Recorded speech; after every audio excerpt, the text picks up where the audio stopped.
Hey everybody, it's James Lindsay. You are listening to the new Discourses podcast, and we are continuing with our ongoing series about the Nazi experiment. This one will be volume 8. I don't know how many volumes there will be. I'm guessing maybe as many as 20. I don't know if we'll get there. In this episode, we're going to depart again from Mein Kampf, to which we will return soon.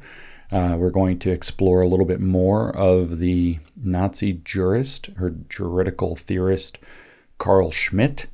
We're going to talk about an essay he wrote in 1936 while he was very much a Nazi, after having joined the party in 1933, where he discusses the concept of politics.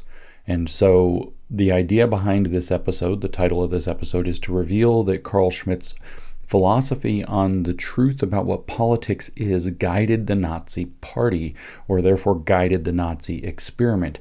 And in particular, we're going to focus on his development of what he calls the monopolization of the political, which he places in the hands of the NSDAP, that is, the Nazi party. So he's going to explain in this short essay how politics gets monopolized by the Nazi party under its totalitarian state.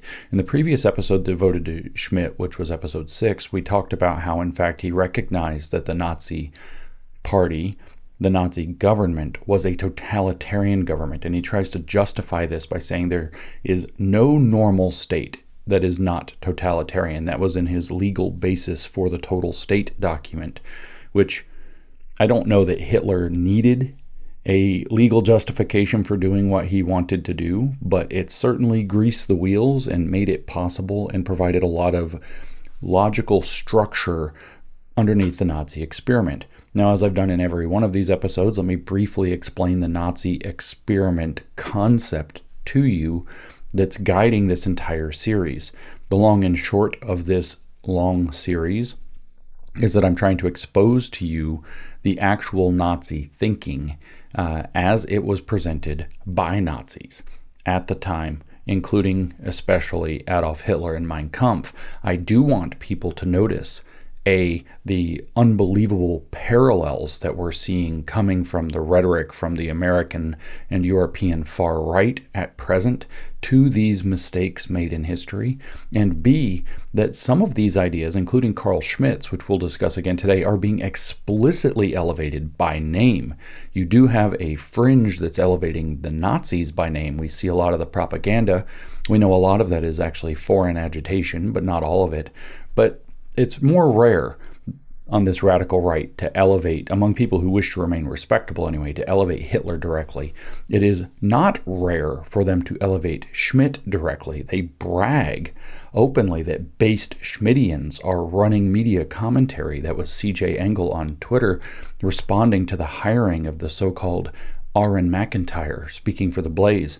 They bragged about it as more and more commentators came into the Blaze media apparatus, saying that this was taking a Schmittian turn. They bragged at one point, I believe this was also C.J. Engel, but maybe it was Aaron McIntyre, and it's possible I think this might have actually been the so-called Aaron McIntyre, saying that Tucker Carlson had been Schmitt-pilled Aaron McIntyre's book, The Total State, that he published before his rise to whatever level of prominence he has in the right-wing ecosystem, gives an entire chapter glazing Carl Schmitt and elevating his ideas in politics. I've had numerous conversations with members of the woke right, as I call them now, the dissident right or new right, if you prefer, about Carl Schmitt, arguments even. And I've said, why don't you just come out and say that you don't agree with Carl Schmitt? And they say, oh, he's too complicated. There's too much there. He's too subtle. You can't just say you disavow a philosopher who had many ideas, not just ones that were attached to the Nazi program, or in this case, the Nazi experiment. So I want people to see these parallels. I want people to realize these things are being elevated knowingly and deliberately.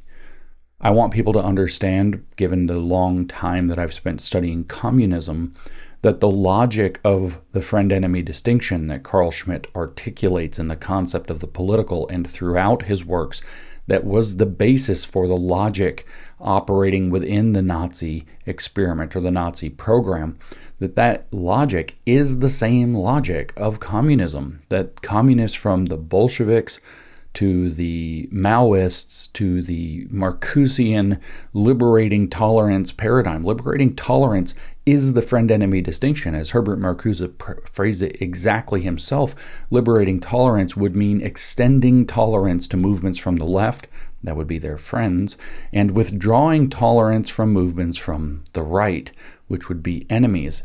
That extending into a revocation of tolerance, not just to deed, but also to word. It wouldn't be that it's right-wingers acting badly that would be shunned or suppressed, or not tolerated. It would in fact be even them saying things or hearing things, which Marcuse describes specifically as a form of pre-censorship, not just censorship to prevent people from saying things, but pre-censorship. His goal, he says explicitly, is to prevent the thought of reactionary ideas from ever entering the mind. Well, we have a different approach here, and the approach here is to understand what we're seeing and hearing so that we are able to withstand these arguments and know why they're wrong, hence the Nazi experiment framing that I'm giving for this podcast series. The idea was that Germany, from its own perspective and maybe objectively, had a number of problems in the interwar period. World War I did not go well for Germany. They lost the war. Europe and the rest of the world were angry at them for causing this catastrophe. And they were put under various sanctions, including the Treaty of Versailles, which the Nazis at least found to be absolutely execrable. In these conditions, which included a weak liberal government in the Weimar Republic, having had the Kaiser overthrown, and a certain amount of roaring 20s decadence arising, particularly in urban centers like Berlin, and their institutes research going into sexual research that is familiar to things today, that is quite objectionable. Given all of this happening, the Nazis arose with the kind of national rebirth rhetoric or national rebirth vision of the fascist style of politics. They were ready to cause a national rebirth. They were going to propose an experiment to deal with this loss, this alienation from who they are as Germans, from this oppression they perceived, this sanctioning and this degradation of their culture, which the National Socialist German Workers' Party, the NSDAP, that is the Nazi Party, laid firmly at the feet of racial degeneration through their racialist worldview, which we've discussed in the previous episodes, especially the first 2 or 3 episodes of this series. So it was racial contamination, particularly from Jews, that was the problem or the source of the problem, and they proposed an experiment in racial purity, seizing the means of racial production, you might say, just like the communists seized the means of economic production in order to create a more perfect polity, a more perfect folk, a more perfect state that, in fact, even in Carl Schmitt's telling, was totalitarian. So this is the idea. I want people to think, okay, Germany had, especially from its own perspective, some bad things happening in the 1920s, following World War I. They had some bad things going on, and the Nazis proposed an experiment to solve those problems for the German people, which they defined explicitly racially. And that experiment was run, and we have the results of that experiment. Unlike the American experiment, which is still running, that experiment concluded catastrophically between 1939 and 1945 in the Second World War, and the total annihilation of the Axis powers, including the Nazi Party, fascism, and Imperial Japan. It was an abysmal failure. The catastrophe of Europe in the 1930s and 40s is of legendary quality. That's how bad it was. And of course, it contained the Holocaust, which killed nearly 10 million, if I have my numbers right, people, 6 million of whom were Jews, killed for no other reason than that they were Jews, in alignment with the Nazi program, which can be read sometimes in the lines, sometimes between them, in Mein Kampf, which Hitler had penned in the early 1920s, the full 2-volume set being published in 1925, a full 8 years before he takes power, a full 20 years before the catastrophe of his experiment. Thus, the Nazi experiment. The Nazi experiment was an experiment done to solve a set of problems from the German perspective, and it failed catastrophically, which means if we perceive truly or incorrectly that we are in similar bad conditions now, we know one wrong answer for how to deal with it. The Nazi experiment is one such wrong answer we must not replicate. And Carl Schmitt, that we're turning to now, is one of the chief theoretical logicians of that experiment. The people who support him, who are driving him into the American and European conservative movements as though he's some kind of profound lost thinker, want to paper over the fact that not only was he an enthusiastic Nazi until at least after the Night of Long Knives, when he got cold feet and kind of got sidelined, not only was he an enthusiastic Nazi, but his political theory was a kind of substrate upon which the Nazis were able to run the system they wanted to run, which ran on what was called the leader principle, the Führer principle, the idea being a rigid hierarchical structure in which the Führer above had total command and total responsibility for everybody below, his Unterführers, his underführers, his underleaders, his subordinates.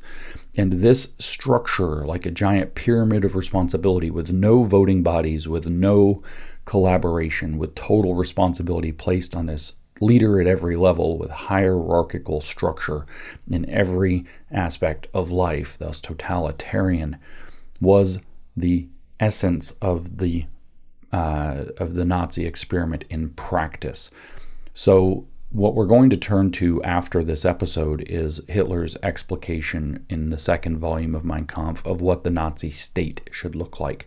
So here in this episode, we're going to turn back to Carl Schmitt to discuss the concept of politics and the monopolization of politics under that concept represented by the National Socialists. So I'm going to begin not with the essay titled Politics. We'll come to that. I want to begin with some vignettes, actually one entire section and then a vignette of another, although there's a lot we could choose from Carl Schmitt's concept of the political itself, which he originally wrote in 1927 when he was not a Nazi. Every arrow points to the fact that he, while he in many ways agreed with the Nazis, he did not join until after it was a political necessity. That is, that he joined opportunistically, which the Nazis at first embraced. Under his own logic, the friend-enemy distinction, he declared himself friend against their enemies. But eventually they realized was opportunism, thus indicating his partial break from Nazism come 36-37. So we'll start here. He wrote this in 1927. He edited it and republished it in 1932, right before he became a Nazi. And I'm going to start in the second chapter, I guess they're chapters. It's a very long essay, so chapters or sections, but it's numbered 2 of this short book. A definition of the political can be obtained only by discovering and defining the specifically political categories. This is very German thinking, by the way.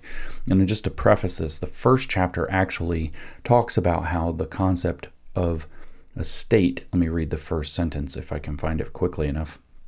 The concept of the state actually precedes the concept of politics. first sentence of the book, the concept of the state presupposes, I had it the other way around, presuppose was the word I was looking for. The concept of the state presupposes the concept of the political. So there's no such thing as a state, he's saying. No such thing as a state at all unless you have this concept of the political. And then he explains that in terms of statecraft. And then the second chapter, he says, a definition of the political he goes looking for that definition of the political, and it can only be obtained by discovering and defining the specifically political categories. So for Schmitt, and this is very important to the Nazi experiment, the idea of the political is presupposed by the existence of a state. So therefore, the idea of the political is what basically underlies and informs the state. The state is therefore the expression of the political as Schmitt sees it. It is the concretization or the manifestation of the political in actuality. In contrast to the various relatively independent endeavors of human thought and action, Schmitt tells us, particularly the moral, aesthetic, and economic, the political has its own criteria which express themselves in a characteristic way. The political must therefore rest on its own ultimate distinctions, to which all action with a specifically political meaning can be traced.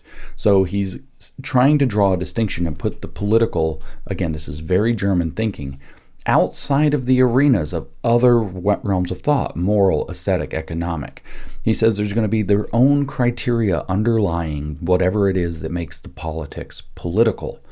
And it's going to rest on an ultimate distinction, which is, again, a very German way of thinking, that there's one fundamental way of characterizing in A versus B terms how an entire domain of thought operates. He says, to make this more clear, let us assume that in the realm of morality, the final distinctions are between good and evil.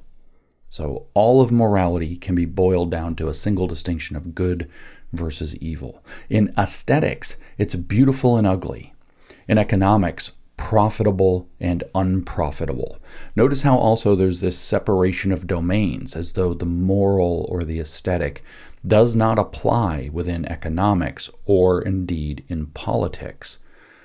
The question, he says, the question then is whether there is also a special distinction which can serve as a simple criterion of the political and of what it consists.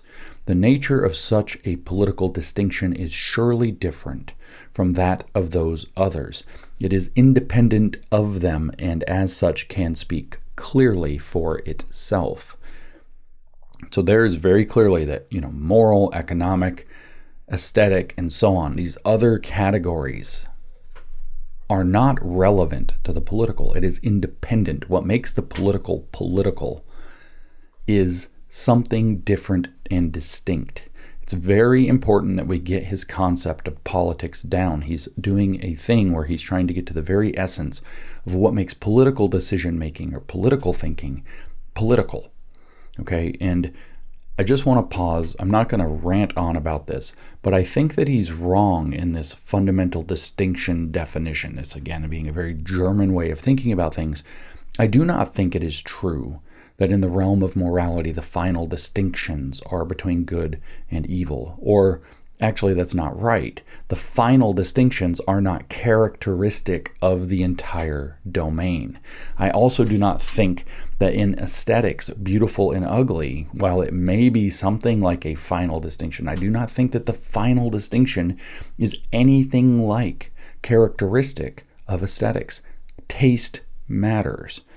In morality, context matters. Situation matters in many cases. Not all cases, but in many cases. And he says in economics, profitable and unprofitable, as though it's just this cold, detached realm where the only thing that matters within economics is whether or not you are making a profit. No other concerns are relevant. So this special, he says, this special political distinction to which political actions and motives can be reduced is that between friend and enemy. And this has an asterisk. Since Schmitt identified himself with the epoch of the national sovereign state with its jus publicum Europaeum, he used the term fiend in the enemy and not the foe sense. So this distinction that defines the final distinction that defines what politics is really ultimately about is friend and enemy. Now, I want to make something very clear that I've learned the hard way personally. There's no such thing as a political friend. And he is talking about political friends. He's not talking about personal friends. He's not talking about personal enemies. And he makes this extremely clear. The entire third chapter of this book is about that. He's extremely clear about that. He's talking about political friends and political enemies. Now, I understand the concept of a political enemy as a hostile faction that hopes to basically negate or nullify or overcome or destroy you and your faction or you and your way of life. But the concept of a political friend is not so clear.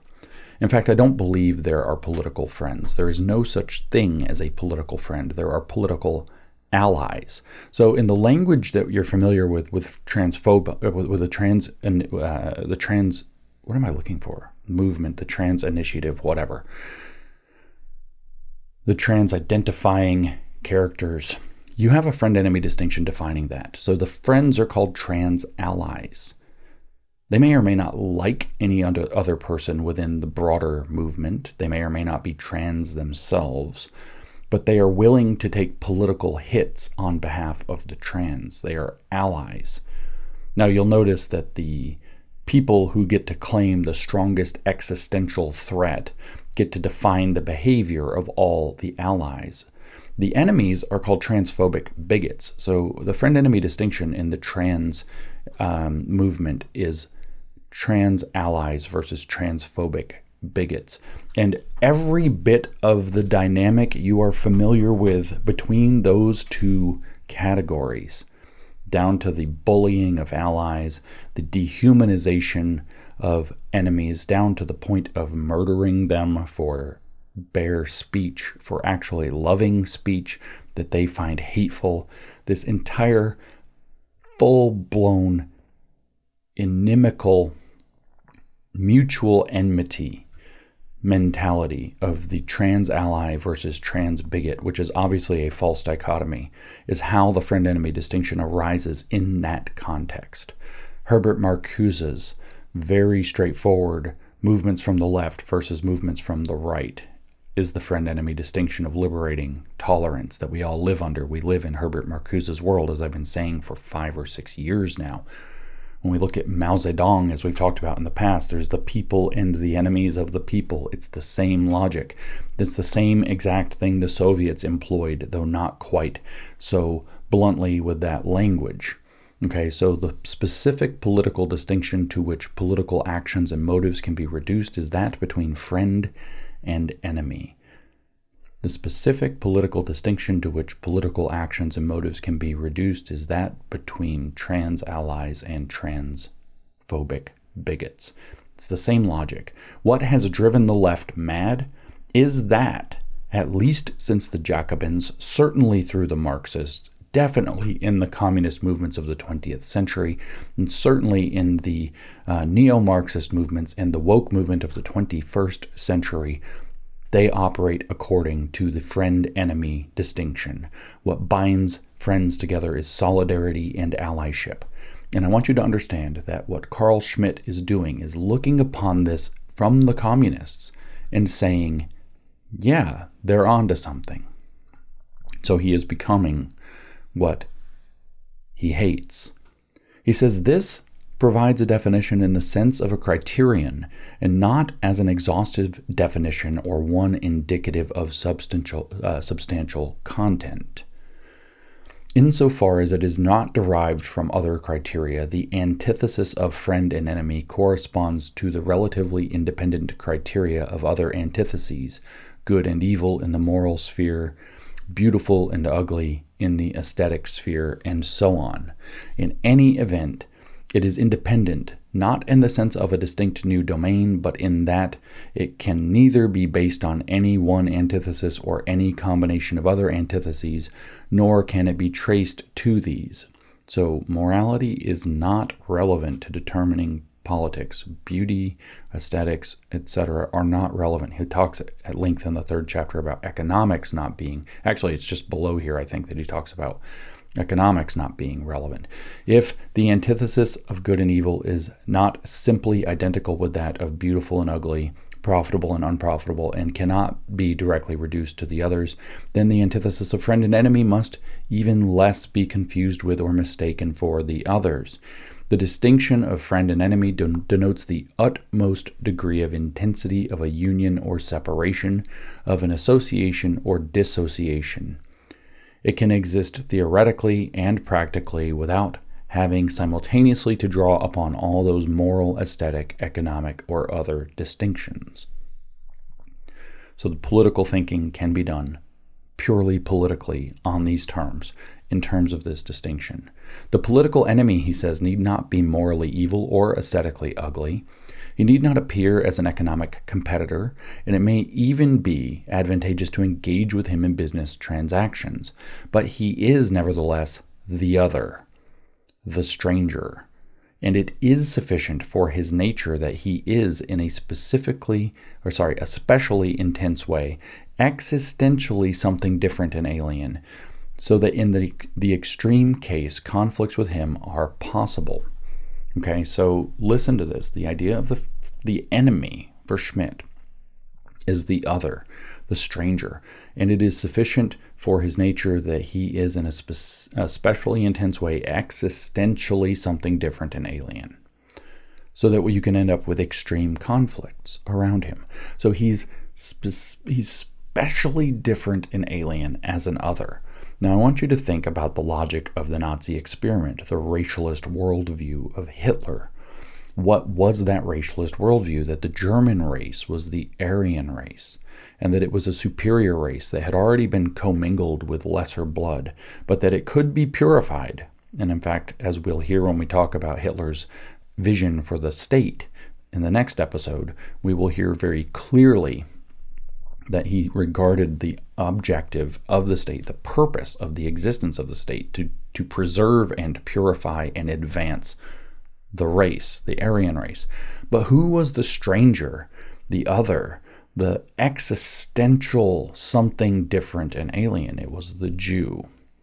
Primarily, he wasn't big on the foreigner at all, but he was happy to export them. The Jew, however, he held up explicitly, as we've heard in multiple of these episodes, as the existential opposite, total antithesis of the Aryan.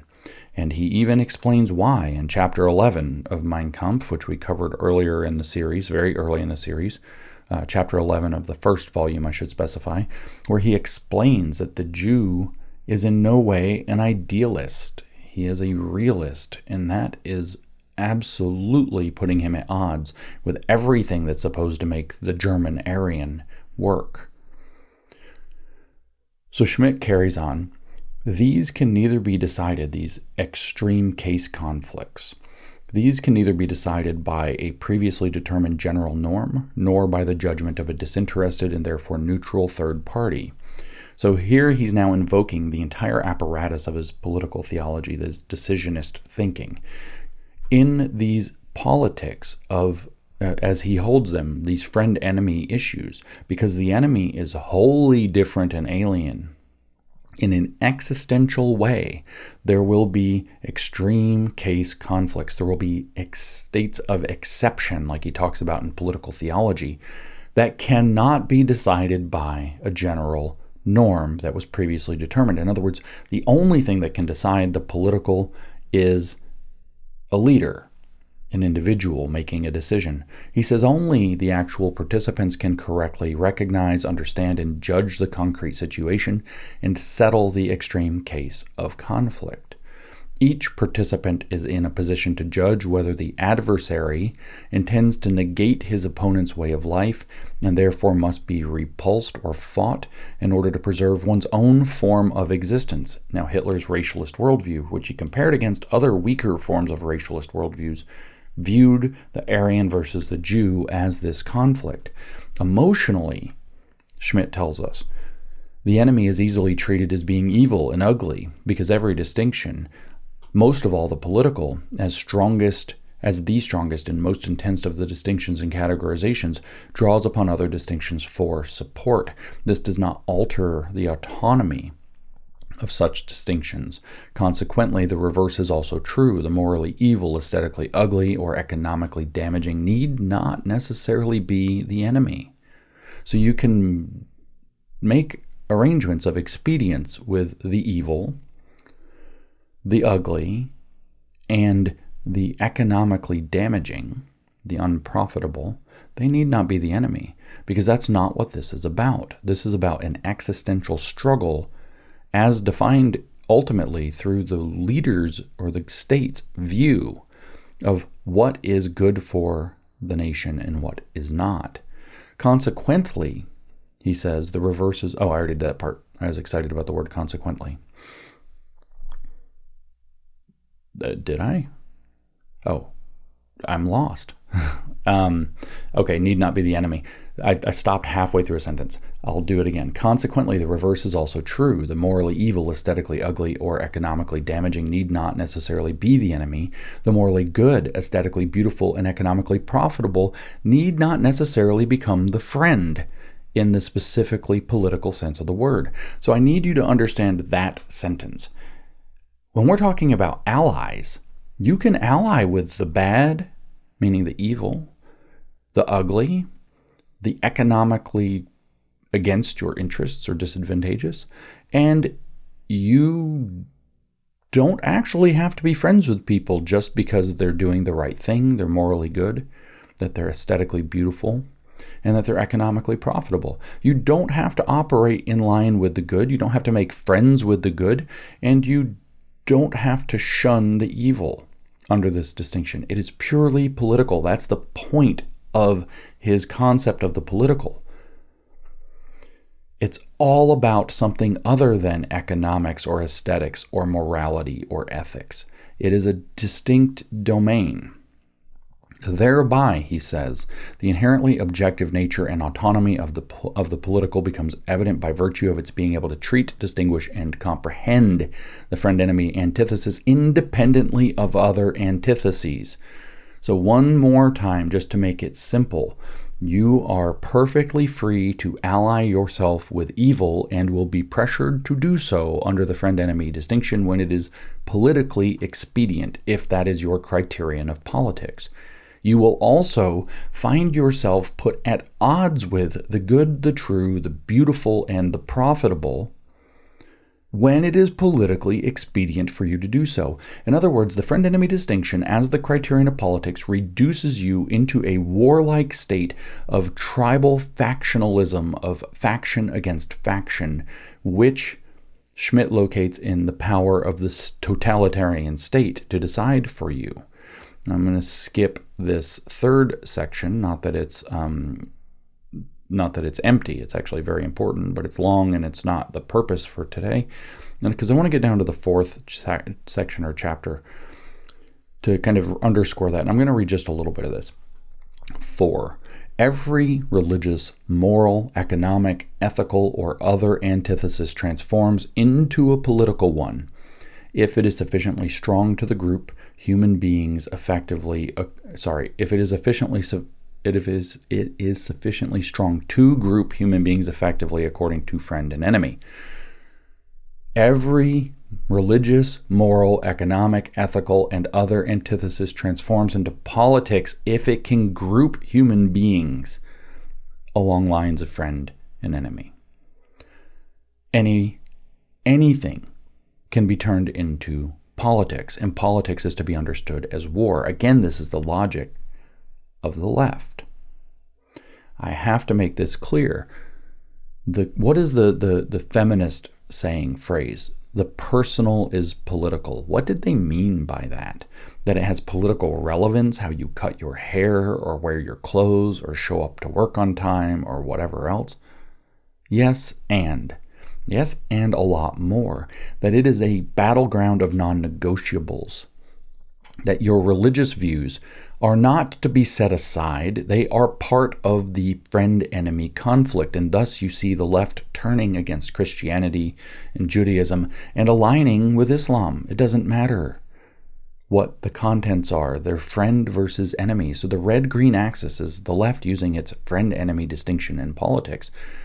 See, because every religious antithesis transforms into a political one if it is sufficiently strong to group human beings effectively according to friend and enemy. They have a common enemy in the West, therefore they can be friends. Allies, that is, working together. Same with morality. Good and evil don't matter. You will blend yourself with them, and good and evil concerns can be turned into an intrinsic conflict of politics that is now willing to make expedient relationships, economic, ethical. Any antithesis, he says, transforms into a political one if it is strong enough to group human beings effectively according to friend and enemy. The name for that dynamic is identity politics. Every antithesis transforms into a political one if it is sufficiently strong to generate identity politics. So to adopt the friend-enemy distinction as the criterion of politics is to embrace the idea of identity politics, where identity is defined however you need it to be, the identity of the group cobbled together. Queers for Palestine, for example. LGBTQ+. AA, so that was, you know what that one means, but then there's this AANHPI, Asian American, Native Hawaiian, and Pacific Islander, as though they're one block. This idea, people of color, BIPOC, this idea is that you can take identity and turn it into a political block under the concept of friend and enemy. And what is the enemy? The enemy is somebody that is seen as presenting an existential threat to your group or faction. He says the political does not reside in the battle itself, in fact. He says, which possesses its own technical, psychological, and military laws, but in the mode of behavior. This is where the political, as he defines it, lives. It is in the mode of behavior which is determined by this possibility, meaning the possibility of battle, by clearly evaluating the concrete situation and thereby being able to distinguish correctly the real friend and the real enemy, allies versus enemies. A religious community, he says, which wages wars against members of other religious communities or engages in other wars is already more than a religious community. It is a political entity. It is a political entity when it possesses, even if only negatively, the capacity of promoting that decisive step, going into battle. Even when it is in the position of forbidding its members to participate in wars, that is, of decisively denying the enemy quality of a certain adversary. The same holds true for an association of individuals based on economic interests, as, for example, an industrial concern or labor union. Also, a class in the Marxian sense ceases to be something purely economic and becomes a political factor when it reaches this decisive point. For example, when Marxists approach the class struggle seriously and treat the class adversary as a real enemy and fights him either in the form of a war of state against state or in a civil war within a state. Let me make that part abundantly clear to you.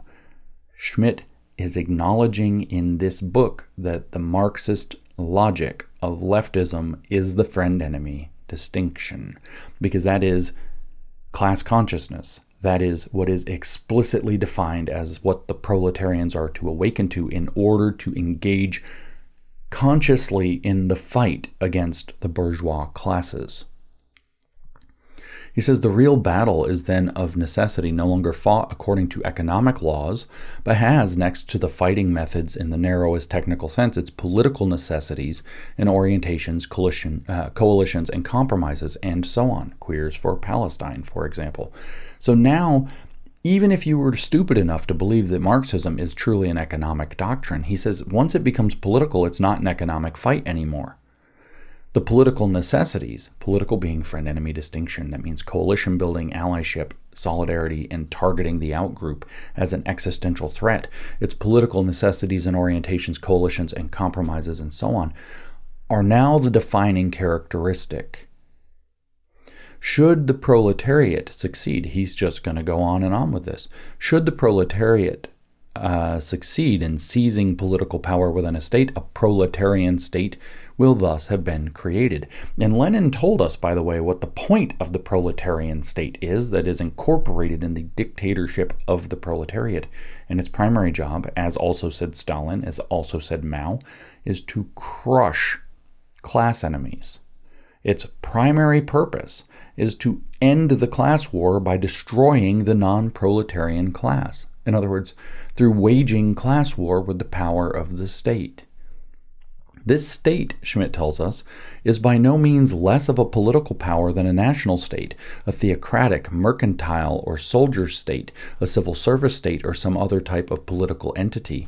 Were it possible to group all mankind in the proletarian and bourgeois antithesis, as friend and enemy in proletarian and capitalist states, and if in the process all other friend and enemy groupings were to disappear, the total reality of the political would then be revealed, insofar as concepts which at first glance had appeared to be purely economic turn into political ones. So I reiterate, Carl Schmitt is very aware, as he's writing this, that the friend-enemy distinction is so thoroughly the freaking idea of communism, of Marxism. So thoroughly the idea that it actually provides the most visible window into the workings of the friend-enemy distinction for people. And the reason is because it's ultimately totalitarian. So now we spin this around. Hitler knew the same thing. We've heard it both in the prequel and in other episodes of this series. We've heard it again and again from him. He understood this idea from the Marxists, and he used it to drive home his racialist worldview. He put forth his racialist worldview specifically to advance this concept on another axis, which was racial identification of the Aryan German. Same exact idea. So imagine if it were to be read that way. Were it possible to group all mankind in the Aryan and Jewish antithesis as friend and enemy in Aryan and Jewish states, and if in the process all other friend-enemy groupings were to disappear, the total reality of the political would then be revealed in the Nazi state. That's me imposing on his words. By the way, he didn't write that. Insofar as concepts which at first glance had appeared to be purely nationalistic turn into political ones. He goes on, that was me again, imposing on his words. Now, in his words, if the political power of a class or of some other group within a state is sufficiently strong to hinder the waging of wars against other states, but incapable of assuming or lacking the will to assume the state's power and thereby decide on the friend-enemy distinction, and if necessary make war, then the political entity is destroyed. So he's explained how you become the political entity so far, but if you aren't willing to, what does he say? Assume the state's power and thereby decide on the friend-enemy distinction. That decisionism, that decide on, means that the state and its leadership get to decide who the enemy is and to act on it, if necessary, by making war, Schmitt says. And if that doesn't happen, if they lack the will to assume the state's power, which is going to be granted in the essay we're focusing on today, his essay from 1936 called Politics, the state is going to be granted under his concept of statecraft, Schmitt's conception of statecraft. It's going to be granted the monopoly of the decision of friend and enemy, the monopoly of the political, as he phrases it. And this is what I need you to understand before we read that other essay. And if you don't do this, he says, Once the friend-enemy distinction's on the table, you will be destroyed. And so there's a ton of more going on here. I'll do just a tiny bit more of this book. The political, he says, can derive its energy from the most varied human endeavors, from the religious, economic, moral, and other antitheses. It does not describe its own substance, but only the intensity of an association or dissociation of human beings, whose motives can be religious, national, in the ethnic or cultural sense, he specifies, economic, or of another kind, and can affect at different times different coalitions and separations. The real friend-enemy grouping is existentially so strong and decisive that the non-political antithesis, at precisely the moment at which it becomes political, pushes us. That means something like morality, for example, is a non-political antithesis as good or evil, being the antithesis he's talking about. The real friend-enemy grouping is existentially so strong and decisive that the non-political antithesis, like economics or something, is precisely at the moment at which it becomes political, pushed aside and subordinated its hitherto purely religious, purely economic, purely cultural criteria and motives to the conditions and conclusions of the political situation at hand. So everything to do with its religion, its economics, its morality, its cultural criteria fall away the moment it becomes a warlike political faction under this political criteria of friend versus enemy.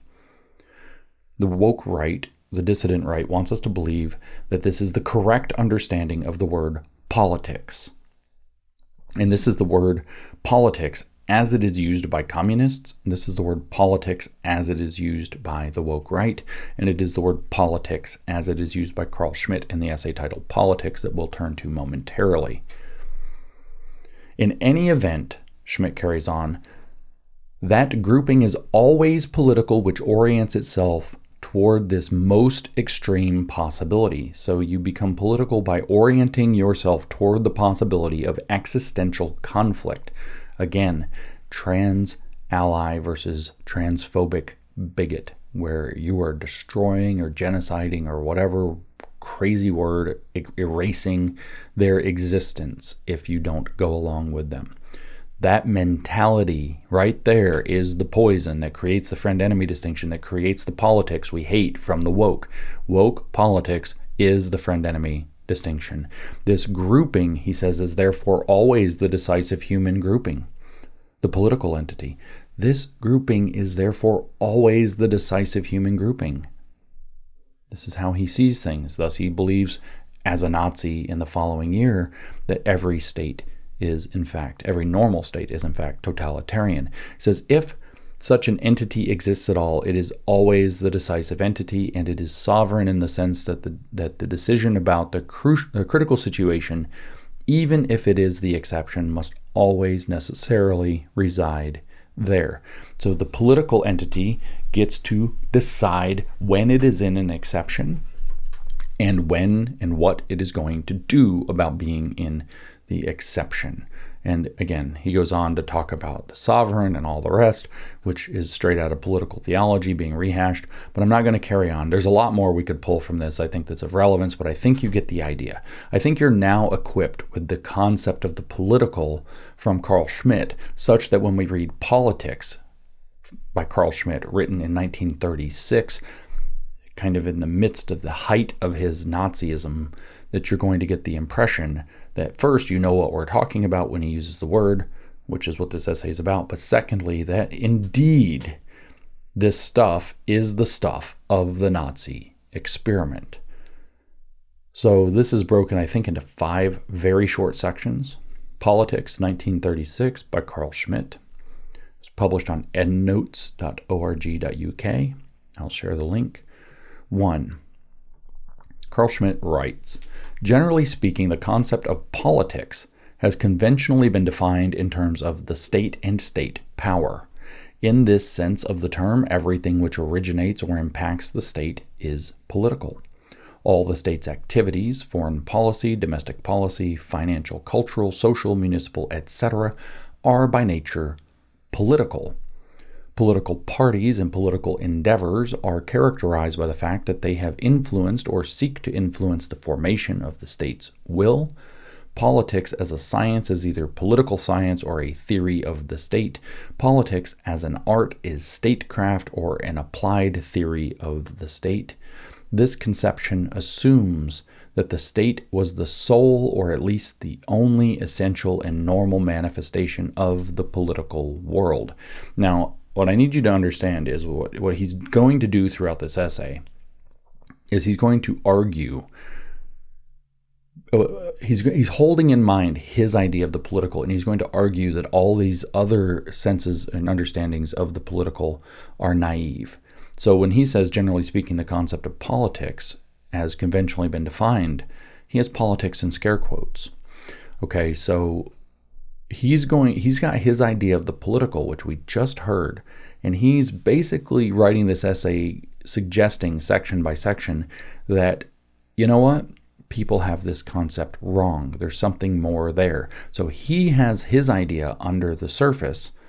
Meanwhile, as a matter of fact, he's saying other people don't understand it. Today, he continues this one paragraph section. Today, the people, the folk, forms the standard concept of the political unit.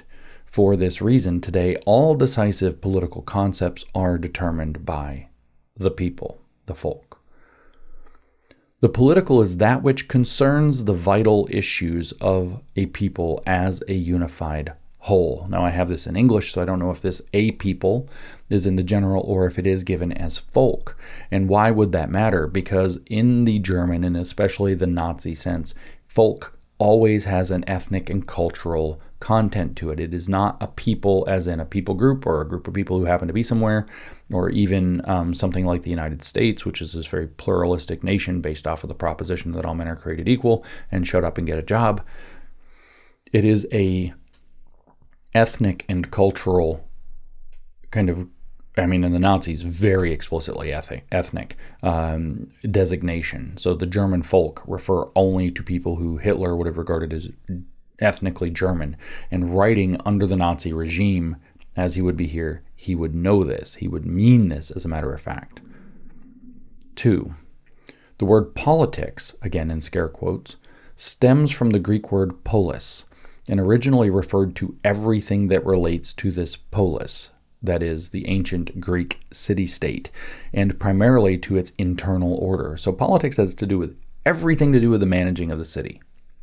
Some other words that derive from polis are police, who manage and protect the affairs of the city-state and administer its law, or execute its law, actually. And polite, which is how people are supposed to act in public with one another. It was above all the dissemination of the teachings of the Greek philosophers and two great works of state philosophy in particular, Plato's Republic and Aristotle's Politics, which occasioned the entry of the word politics into the lexicon of European peoples.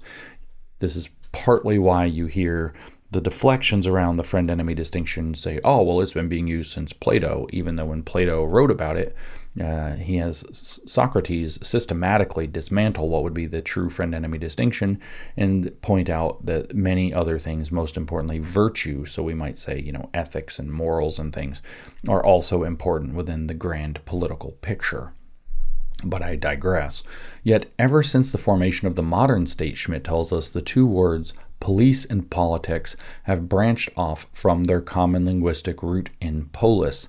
The absolute monarchies of the 17th and 18th centuries, police designated an entity tasked with a domestic administrative activity aimed at the well-being of the subjects and the maintenance of order. Politics tended to be associated with cabinet politics, so-called high politics, that is, foreign policy. Thus, in the 18th century, politics, as distinct from the police, was primarily foreign policy. The liberal democratic constitutional struggles of the 19th century made domestic politics an increasingly pressing issue. Why? Well, what he's saying is under these absolute monarchies of the 17th and 18th century, you didn't have the capacity, people didn't have the freedom to disagree, and in fact to form factions that might strongly compete for political power and political will. So you didn't really have the political taking place in the domestic frame. You had the political taking place between states, thus foreign policy or high politics, cabinet politics, but then you also had politics being administered through the police, who were just there to keep order and domestic tranquility and to secure and protect the people. But then along come the liberal democracies. Something different happened, right? And he says the liberal democratic constitutional struggles of the 19th century made domestic politics an increasingly pressing issue. The subtext actually going on here is that the absolute monarchies to which he's looked in, say, the theology of, political theology, looking back to counter-revolutionaries and reactionaries like Joseph de Maistre and so on, Juan Donoso Cortés being another one. Looking back to these reactionaries against the French Revolution, he draws this idea that the liberal order is in fact the problem. These absolute monarchies, for whatever repression they might have had, were able to keep the peace. Now, I want to stress that the reason that the Bolsheviks were ultimately able to take over in Soviet Union or in Russia and become the Soviet Union in 1917 was because in early 1917 there were two revolutions that year. The first one in February, the second one in October. And the February Revolution was the overthrowing of the Tsar. And the reason that they overthrew the Tsar was because the Tsar was oppressing people and corrupt as hell, and everybody knew it, and nobody was happy. So it turns out these absolute monarchies are not this idyllic state, even if they can banish the politics from the domestic sphere in any grand way by forcing people to be on the same page. That's what Carl Schmitt's looking back to kind of fondly. So you lose the Tsar, and then there's this provisional government set up between February and October of 1917, and all these are a month off. It was really March through November because the calendar hadn't switched in Russia yet. They were still on the old broken calendar that didn't account for leap years or didn't account for the tiny fraction of a quarter of a day per year that the Earth, blah, blah, blah, blah, blah. Why we have leap years. That wasn't in the calendar. So anyway, the February and October revolutions, in between had a provisional government that was attempting to be something like liberal socialist. And in wanting to keep liberal values and liberal law and put forth rule of law and not to reproduce the abuses of the Tsar specifically being their motivation, the Tsar was not something that the people wanted, and the provisional government came into power and overthrew him specifically not to have any more of that crap. Turns out that they were somewhat weak, and they made some serious errors in July and August of that year and ended up freeing the Bolsheviks from prison. They arrested them and instead of killing them in the first place, then freed them from prison and armed them to help them fight against what was perceived to be a potential reactionary revolt, trying to reestablish the monarchy. And the Bolsheviks were able to ride this situation into power a couple months later in the October Revolution, thus establishing the Soviet Union. So Schmitt is looking at this kind of history and is not particularly warm to this idea of a fractured democratic constitutional order in which you have a domestic politics, because he sees politics fundamentally as a war between factions that see each other as friends and enemies. In fact, most of the concepts of political, also like political theology and his other writing, is using these concepts to attack the idea of free liberal systems, democratic systems, parliamentary systems, and so on, which he agreed strongly with Hitler about, by the way, speaking of the Nazi experiment being our context. Okay, famous academic textbooks on politics, such as Politik by Dahlmann, Grundzüge der Politik by Waits, and Politik by Roscher, deal almost entirely with domestic constitutional issues, especially the traditional doctrine of the, quote, forms of government, meaning monarchy, aristocracy, and democracy.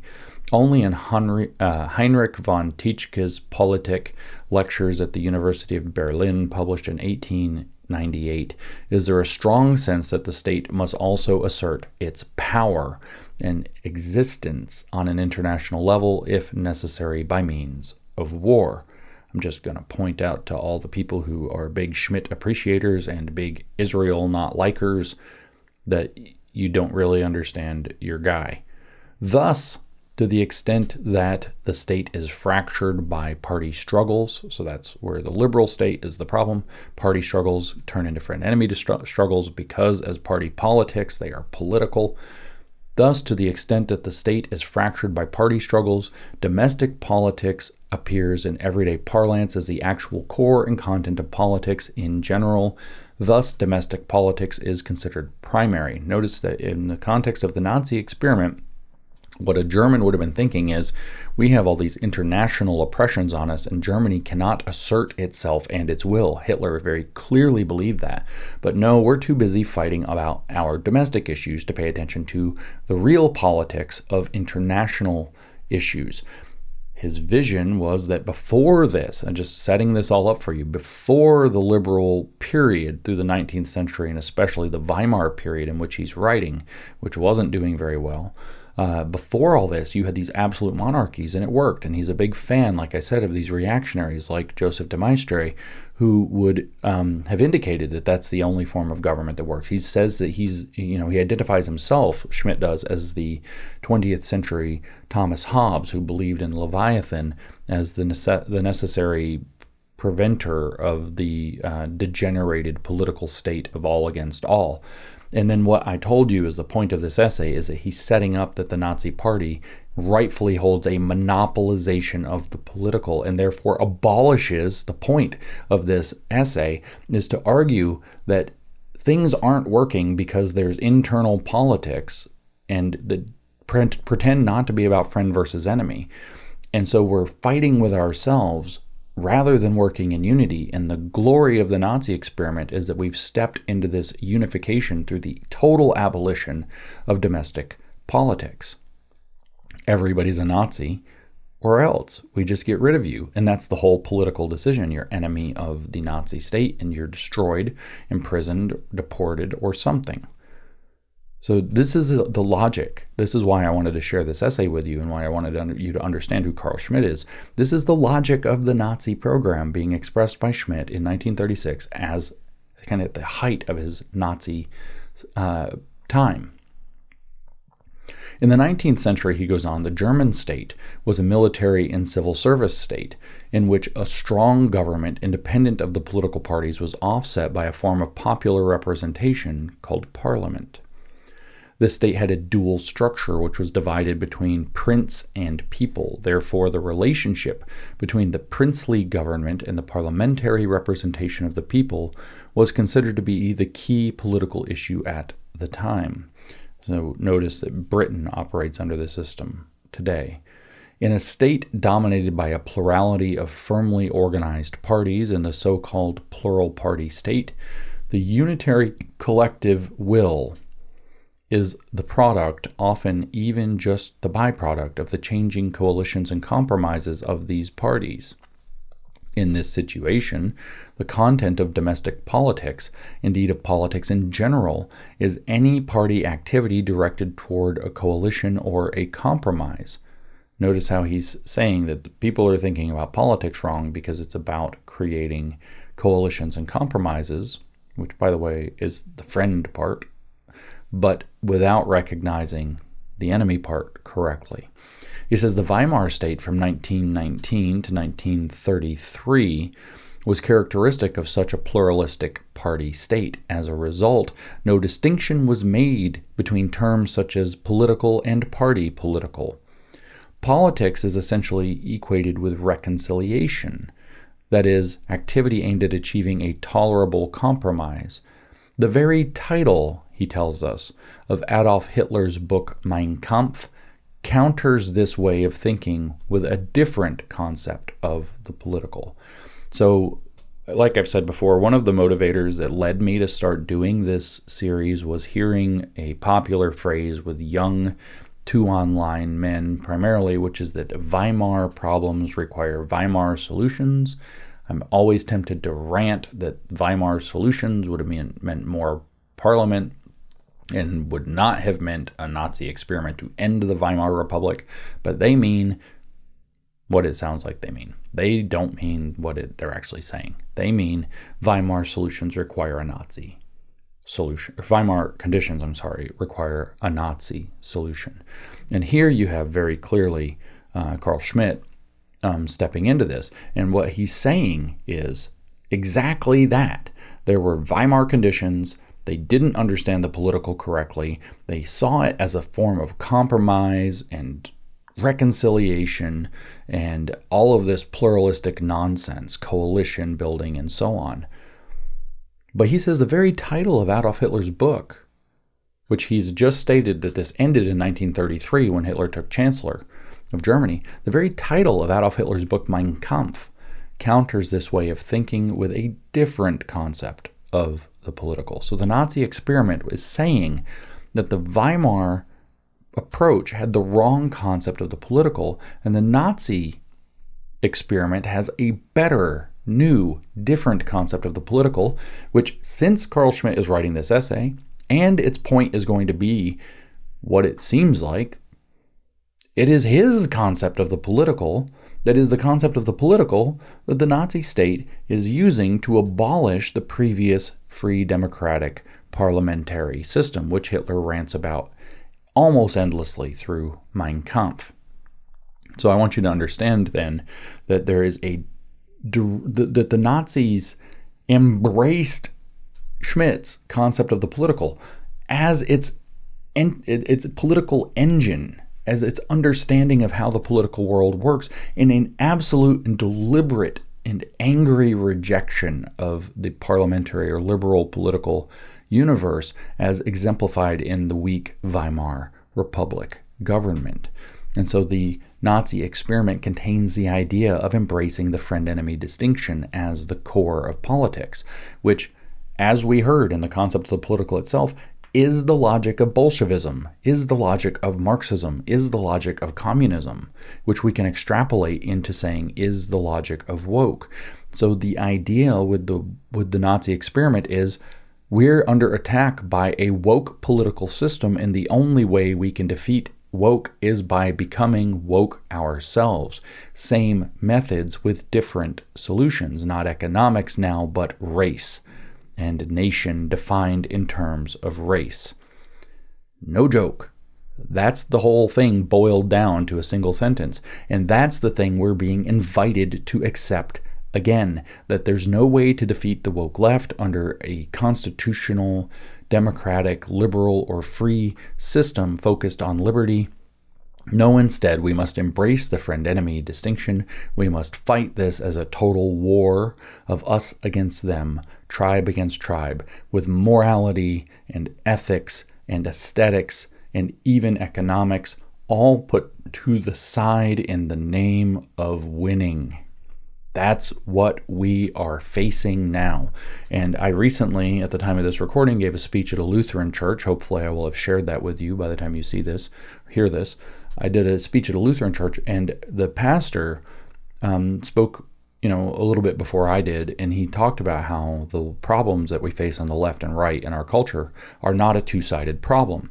The left is fundamentally, though there are statistically some people on the right being bad and some people on the left being good, statistically, you have this serious problem where the left is acting fundamentally differently than people on the right by and large. It is not a two-sided problem. And what I wanted to add in clarity is that what has happened is that the proportion of people on the left who have accepted the friend-enemy distinction as their criterion in politics, and this is what I did in my speech, is far higher than that on the right. I said that temptation is a both sides problem. And what distinguishes us at present is that many more people on the right have not succumbed to this temptation, while far too many people on the left have succumbed to the temptation to adopt the friend-enemy distinction as their criterion for politics. Let's carry on with Schmitt, section 3.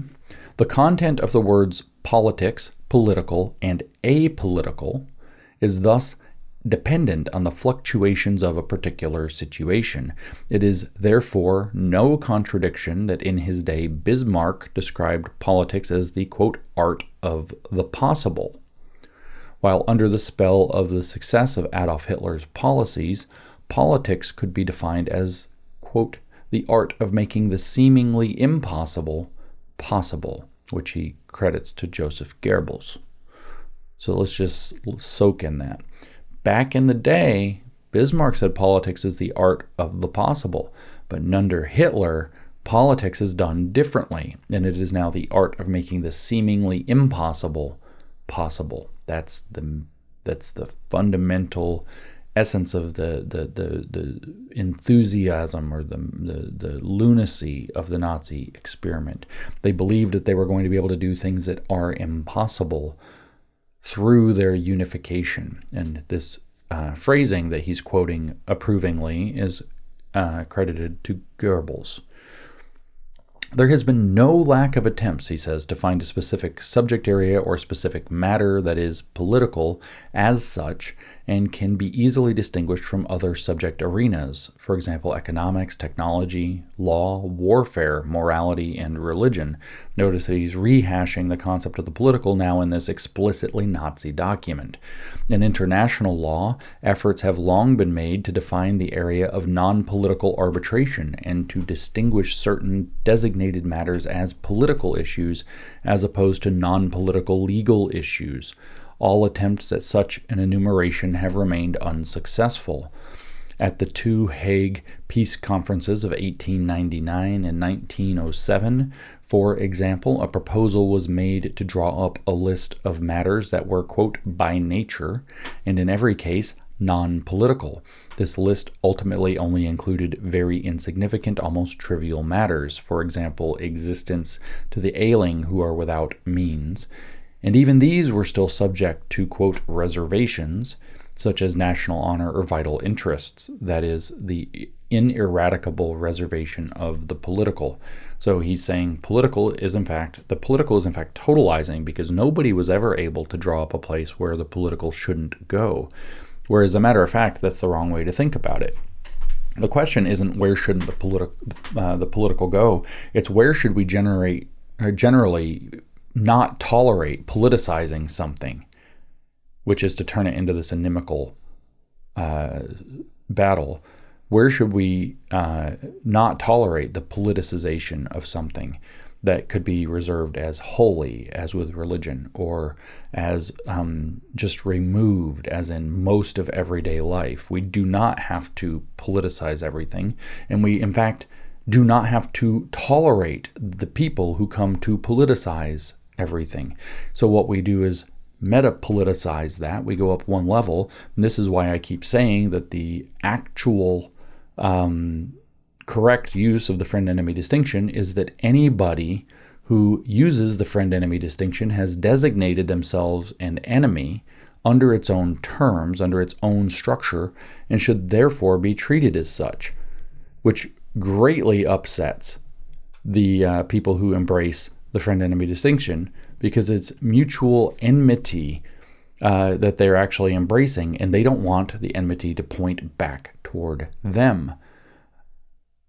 Trying to find, I think in the concept of political, he actually says that it's mutual enmity that it's based on, the concept of the political, but I'm not going to find that quickly because I don't know the exact wording. But the definition of the concept of the enemy and the friend-enemy distinction is that it's based in mutual enmity. So that means when you embrace this and declare an enemy, that other side automatically becomes your enemy, and you could adopt that on similar terms. So this is how the woke right uses the friend-enemy distinction as basically woke right white fragility. If you remember white fragility, that was Robin DiAngelo's concept, and it was basically that they're going to call you racist, which by the way means enemy in the friend-enemy distinction in CRT. Anti-racist is friend, racist is enemy. So they're going to call you enemy, and then anything that you say to get that term off of you means that you're endorsing the racism, that you're proving it out. So when somebody comes at you with a friend-enemy distinction and says, whatever, and you say you're using the friend-enemy distinction and we don't have to tolerate that. In other words, you're politicizing things that should not be politicized. Therefore, you're establishing yourself through the mutual enmity of your program to be an enemy of us having a non-political space. See how it's meta? It's one level up. It's one little more like we're arguing with you politicizing our space or our thing or our religion or our morals, and we don't want you to do that. So we declare you on those same political terms you've adopted an enemy to our ability to have a non-political space. When you do that, they say, oh, so you're saying everything boils down to friend versus enemy, and you adopt the friend-enemy distinction, so we're actually right about politics. And no, it's that what we heard earlier in Schmitt himself is that he's talking at most about the final distinction of the political is the friend-enemy distinction. But that the error that he makes, whether it's regard to aesthetics, whether it's in economics, or whether it's with regard to morality as other examples, is that the final distinction is not constitutive of the entire domain. It is one place. I get so frustrated. I wish I could use my metaphors. It is wave function collapse. So for those of you who haven't taken, quantum mechanics or studied that, you've probably heard anyway that light or many subatomic particles actually exist simultaneously as a particle and as a wave. It is called particle-wave duality or wave-particle duality. They are both a wave and a particle, and you do all these interesting experiments like the double slit experiment with observation and without, and you see proof of the wave-particle duality of these objects as they interact in reality. And so this is a very mysterious thing. But when you cease to consider the thing as a wave that has multiple dimensions in some sense of content and see it merely as a pinprick particle, you've had what's called wave function collapse. So politics or morality or aesthetics is a broad field with many things going on, many contributing distinctions and factors that contribute to it. And then good versus evil is the wave function collapse. At the end of the day, the so-called final distinction, which is not constitutive of the entire wave.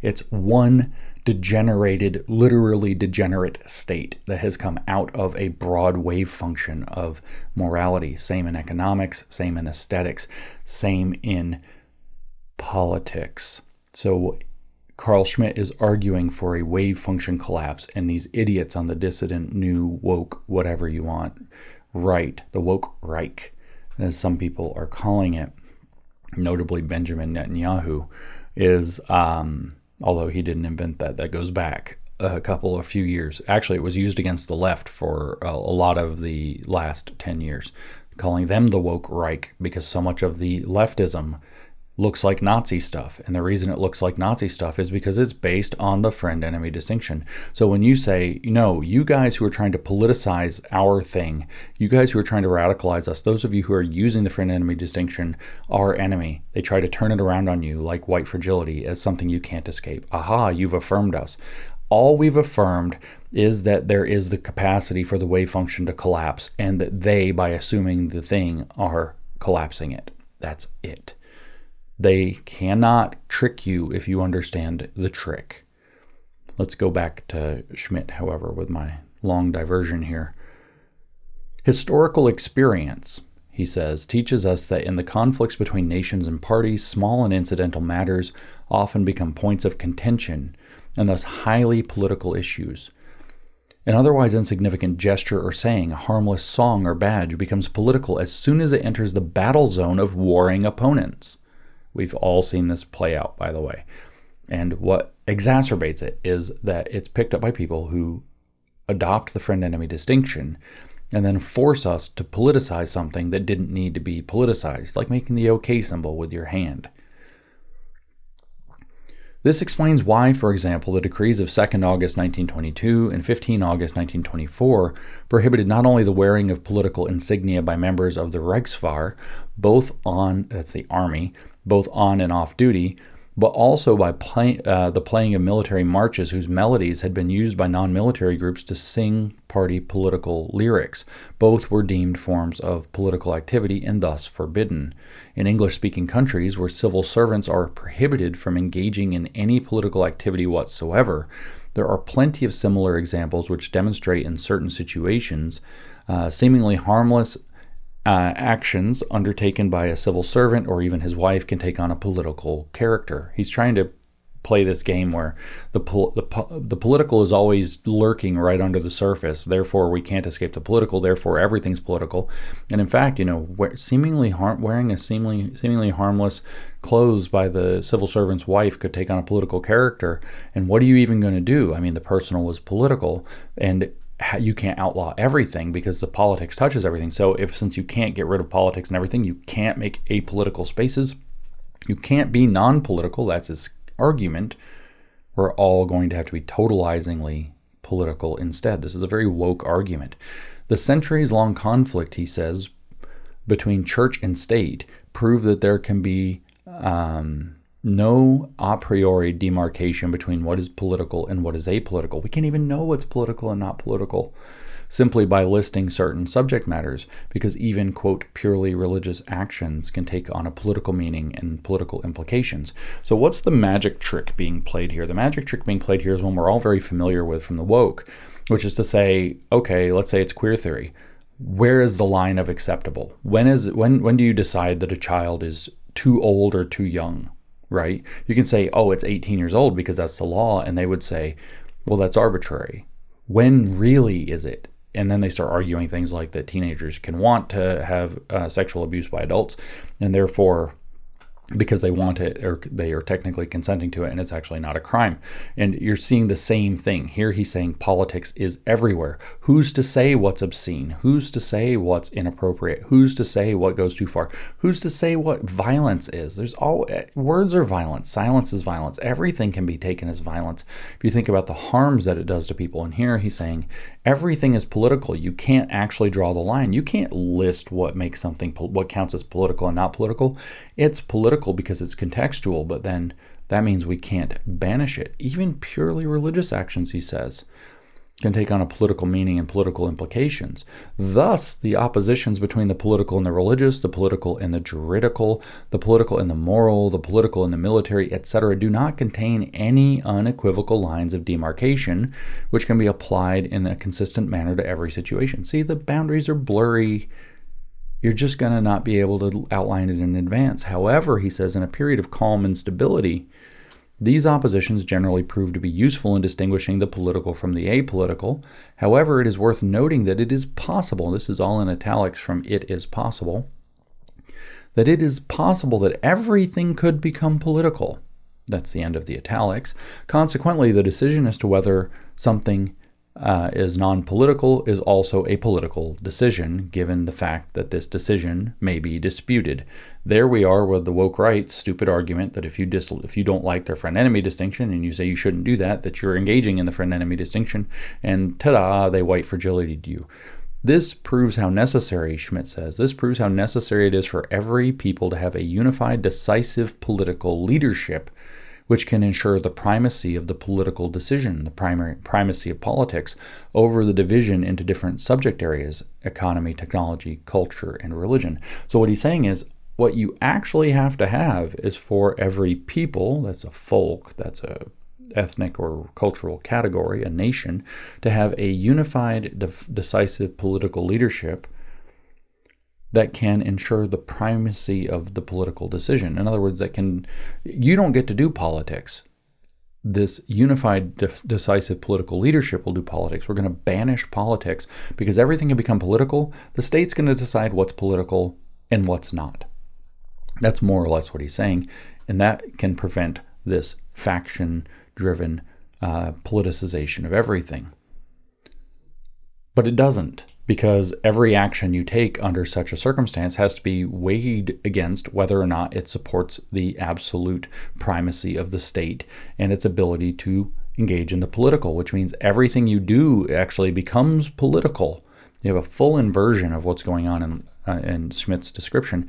Everything in life becomes political because everything in life becomes a criterion upon which the state, which has the monopoly of decision power here, can brand you an enemy of the state or a friend to the state. 4. When the Weimar state deemed the army and civil service to be politically neutral, that's in scare quotes, What was meant was merely a party political neutrality in the sense explained above in section 2. Yes, of course, that's right. You're supposed to be party neutral if you're a civil servant. That's the idea. Nonpartisan. Okay. At the time, apolitical, that's in quotes, had the same meaning as being neutral with respect to party politics. The demand for political neutrality meant two things. Firstly, the merely instrumental neutrality of a non-volitional tool, that is, the idea that the army and the civil service should be an apparatus blind to values and truth for enforcing the orders of the changing coalition majorities and the respective party government, regardless of whether that government was national or international, defensive or opposed to defense. This was the meaning of the much-quoted saying of a member of the Supreme Court of the German Reich in the so-called Scheringer trial in 1930, quote, "The army is the instrument of the Reich government," end quote. According to this conception, being apolitical meant renouncing any political will and any political substance. Secondly, a neutral and apolitical stance could be understood as a nonpartisan stance, which in the German is überparteilich or something like this, which would mean over party, not nonpartisan, above partisan, over partisan, above partisan. Secondly, a neutral and apolitical stance could also be understood as a nonpartisan stance, which, given the party political divisions of the German people at the time, preserved the idea of state unity, in italics, by proposing a unified state will to counter the multiplicity of party political wills. That's the idea that we're supposed to have in America, that we're Americans first and Republicans or Democrats second. This was the conception propagated by the army itself, and in particular by its commander-in-chief, the Reich President von Hindenburg. So there's a lot going on there. But again, it's the same magic trick, right? There's no neutral ground. Everything can become political. So this is all, a superficial call to not play politics within the civil service.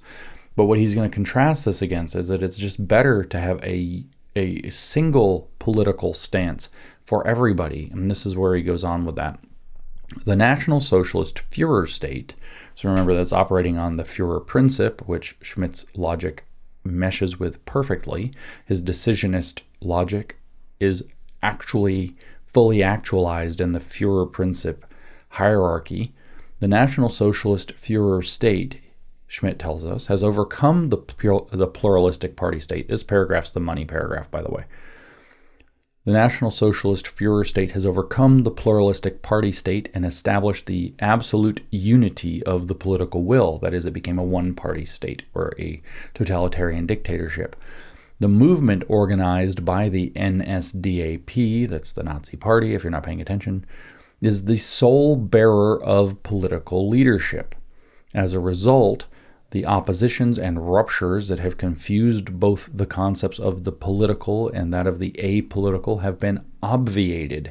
So there's no more squabbling about what's political, what's not political, or politics at all. There's only one politics, in a sense, which is that the Nazi party is the sole bearer of political leadership. All other oppositions are off the table. How? How did that play out practically? All other political parties were banned. All other political activity was banned. If you were a member of any other kind of political group, you could expect to be investigated, probably busted up and or arrested, etc. So it became a totalitarian one-party state is how. In the face of such unity and clarity of political decision, that's how that gets described by Carl Schmitt after living with it for 3 years. In the face of such unity and clarity of political decision, there can be no such thing as apolitical or transpolitical neutrality.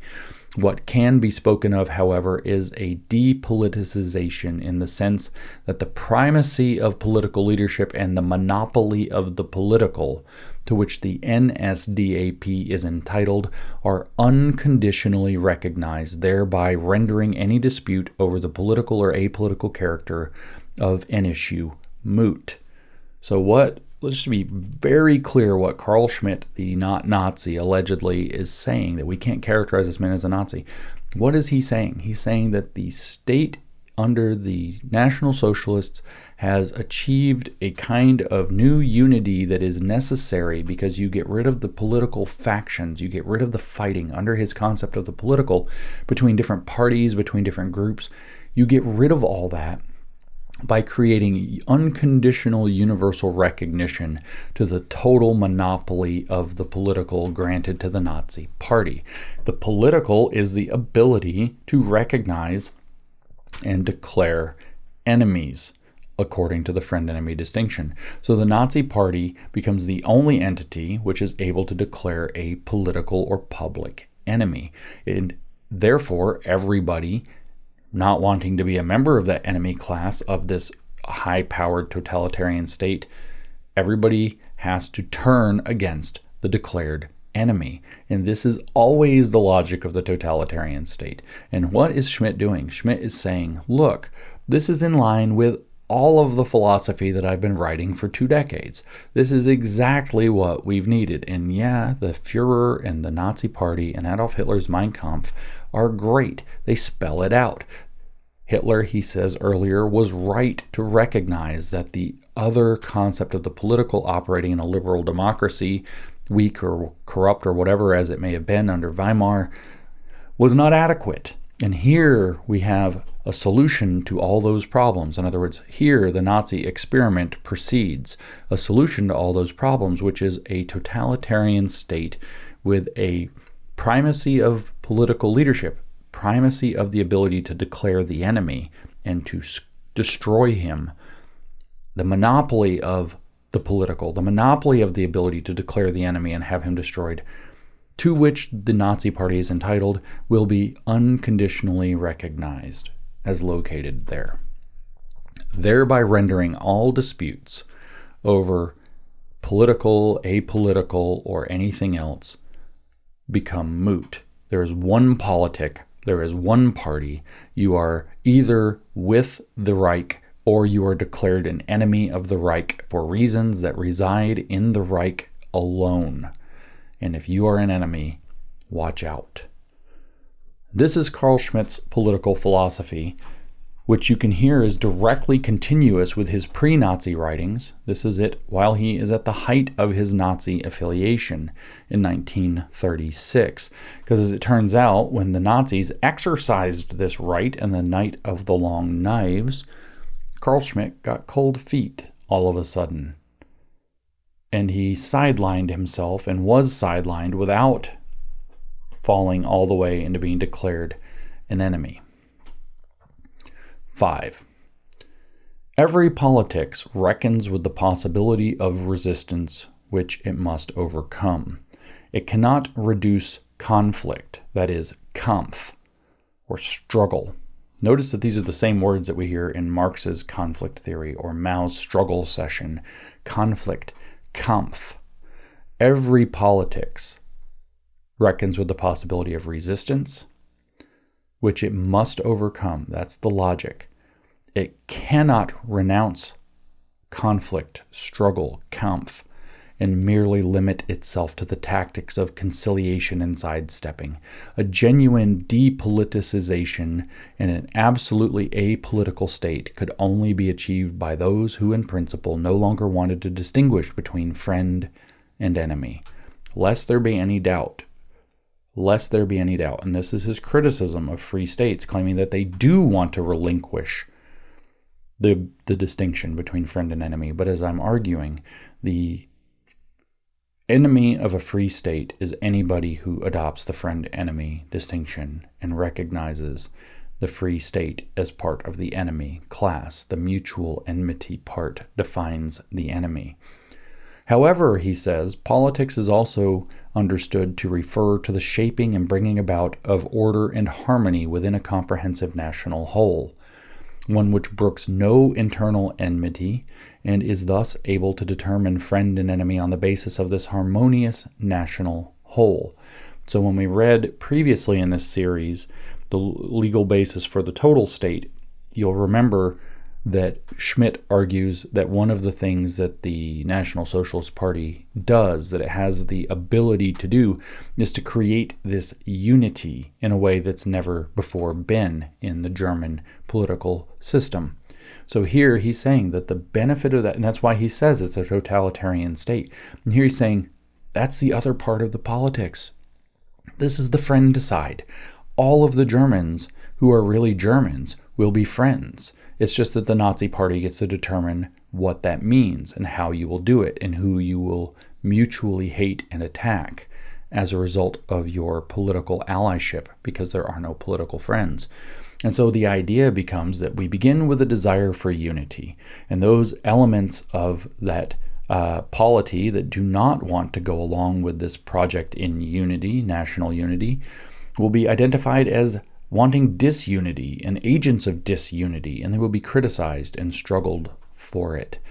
And then they can arrive at a new unity on a new basis, which is defined or expressed obviously by the one and only party, which of course is exactly what we heard from Mao on the correct handling of the contradictions of the people. Mao, 1957, as communist as you get. The democratic method of resolving contradictions among the people was epitomized in 1942 in the formula unity, criticism, unity. To elaborate, that means starting from the desire for unity, resolving contradictions through criticism or struggle, and Kampf, by the way, and arriving at a new unity on a new basis.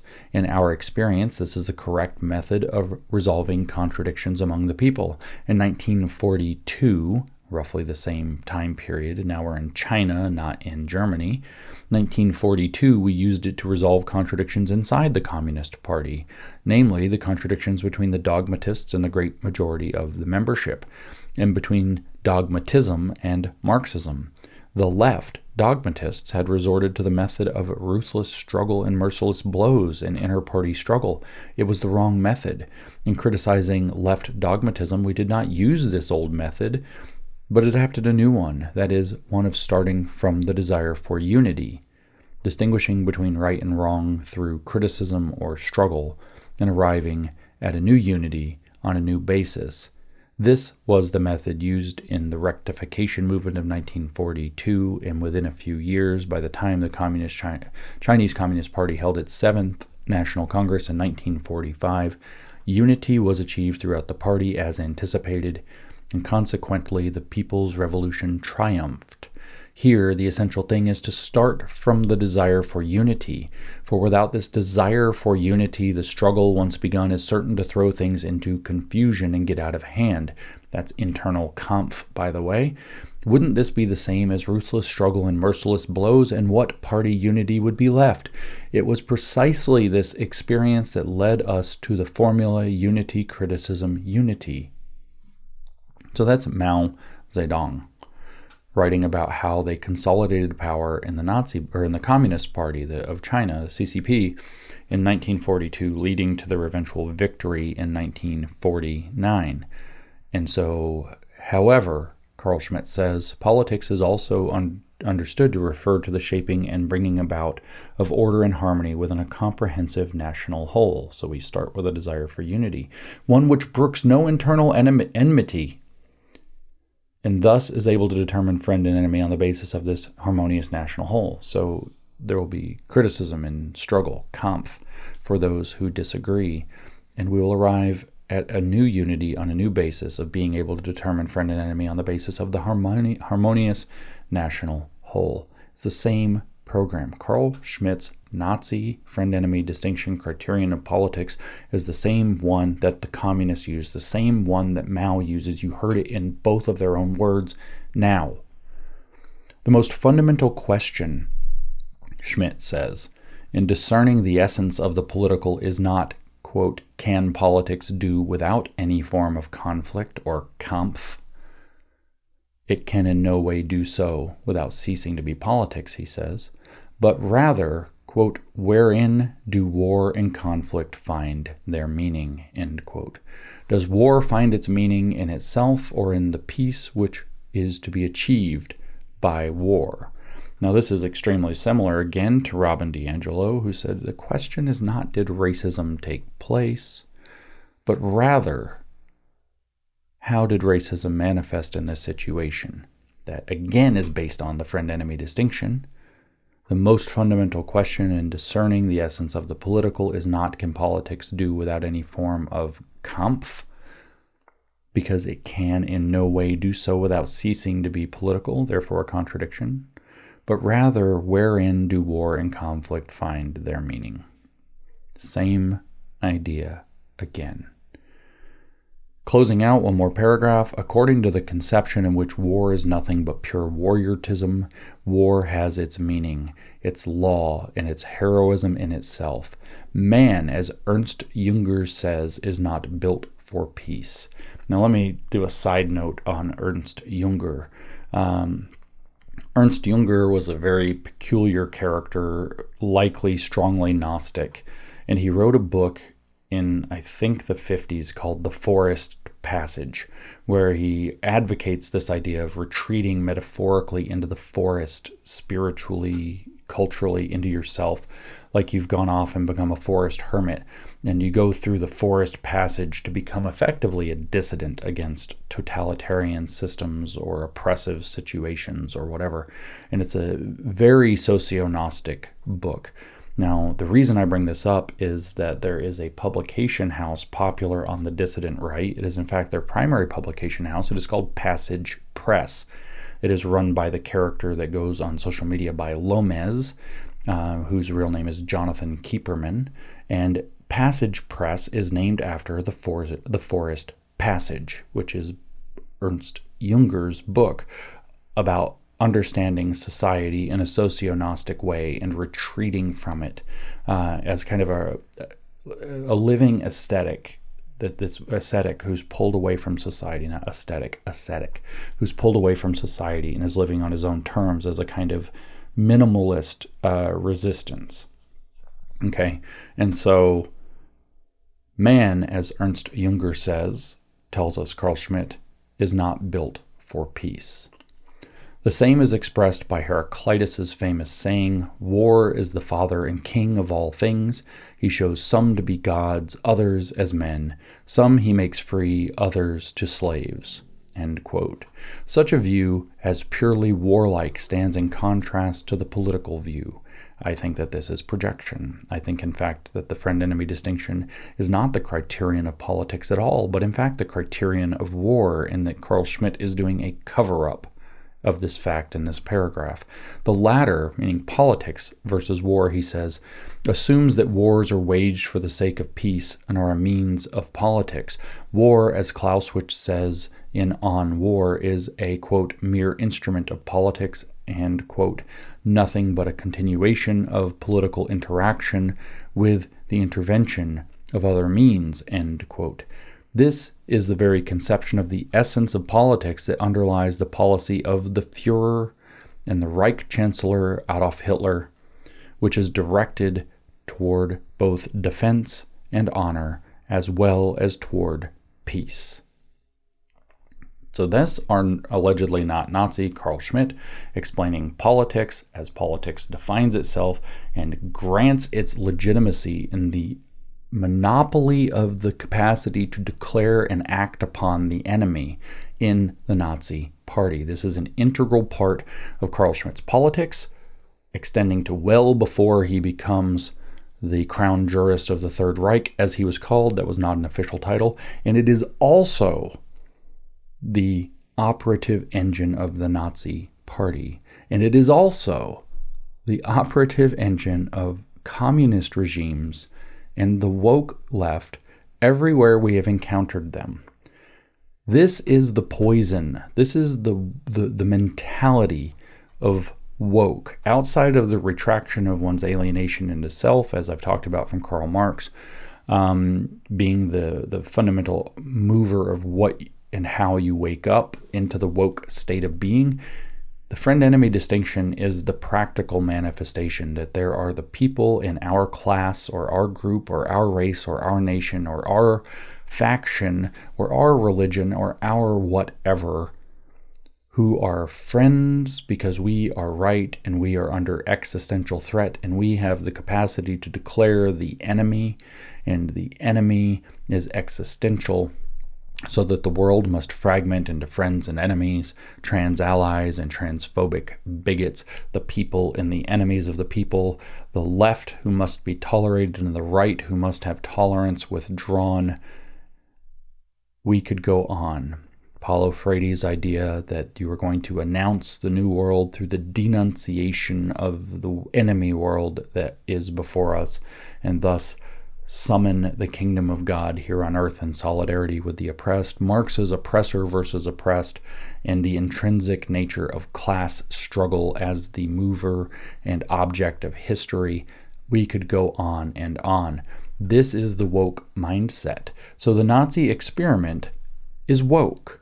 It is right woke, or woke right, depending on if we're quoting Alexander Dugin or me. It's a problem. And it failed. And the reason it failed is because this logic fails every time it's implemented. Communist, fascist, doesn't matter. The friend-enemy distinction is political poison, and it is also a key. I wish I had enough computer knowledge to talk about how operating systems work, because it's not the whole operating system, but it is a fundamental architectural part of the operating system of leftism, is this friend-enemy distinction, this complete antithesis or antithesizing mutual enmity war of faction against faction, factions banded together in solidarity against each other in allegedly existential battles. And so the Nazi experiment, as I say in all of these, was a failure. Here we've explored in, I think, important and tremendous depth a key and foundational element of the Nazi experiment, having embraced the friend-enemy distinction as the criterion of politics in the explicit rejection of constitutional democratic republics, explicitly given by Carl Schmitt here in this essay. And we know the outcome. The outcome was such a grand catastrophe that we're still to this day, and rightly and importantly in this moment that we're in now, saying never again. And because we're saying it now, I end the way I always end. Never again is now. And never again means never.